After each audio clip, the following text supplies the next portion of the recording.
Hello, good morning friends. સ્વાગત છે તમારું આજનો અમારા મસ્ત મજાના વ્લોગમાં. જય શ્રી કૃષ્ણ, જય સ્વામિનારાયણ.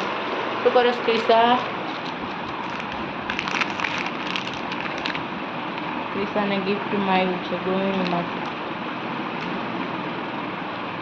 કલર કરવાની book, pencil, sharpener, eraser, colour, sketch pen.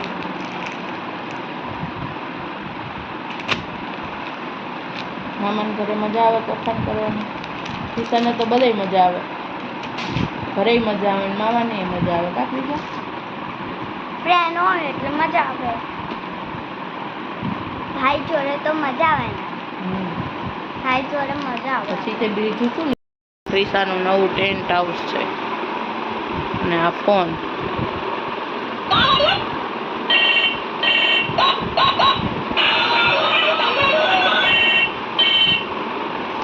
આવું છે આપણે.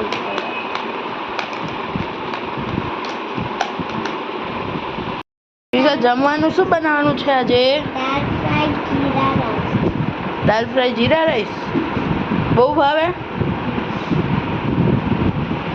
તો ચાલો ભાઈ, આજ તો ક્રિશાના ફેવરિટ દાલ ફ્રાય ને જીરા રાઈસ બનવાના છે. અને જોવો ભાઈ, એના માટે આપણે અહીંયા ચાલુ થઈ ગઈ છે તૈયારીઓ. ભાતને ધોઈ દીધા છે અને એને પલળવા માટે મૂકી દેશે. અને દાળ ઓરીશું ફ્રાય બનાવવા માટે. જો અહીંયા તુવેરની દાળ, થોડીક એવી મગની દાળ અને થોડીક ચણાની દાળ, ત્રણેયને ભેગી કરી અને આપણે સરખી રીતે વોશ કરી અને પછી એને બાફવા મૂકી દઈશું. એક બાજુ ભાત થાય છે અને અહીંયા આપણે વઘાર કરીશું દાળ ફ્રાયનો.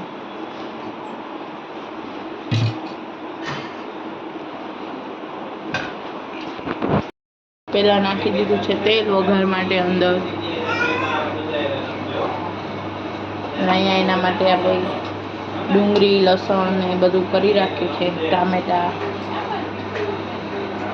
હવે એ બધું આપણે નાખી દઈશું વઘારમાં.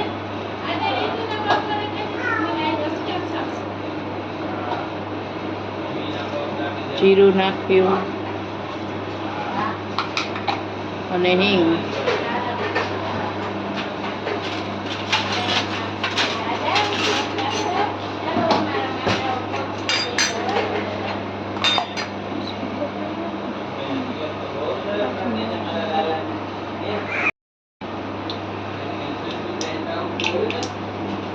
લીમડો અને હવે ડુંગળી, લસણ અને મરચાં નાખી દેવાનું.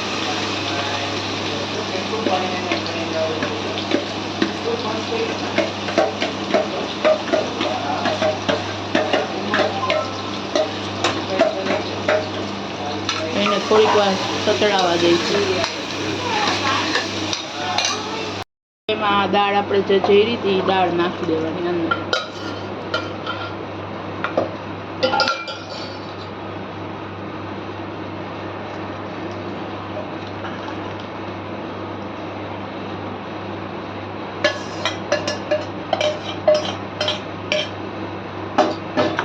અને બધું મિક્સ કરી અને 10 મિનિટ માટે ઉકળવા દેવાનું. અંદર સ્વાદ પ્રમાણે મીઠું,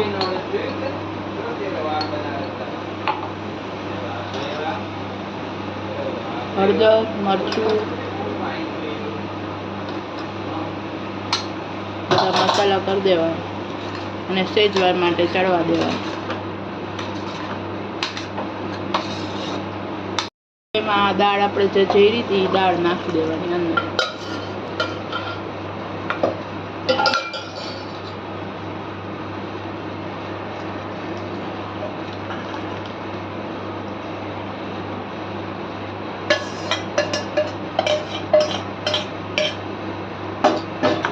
અને બધું મિક્સ કરી અને 10 મિનિટ માટે ઉકળવા દેવાનું.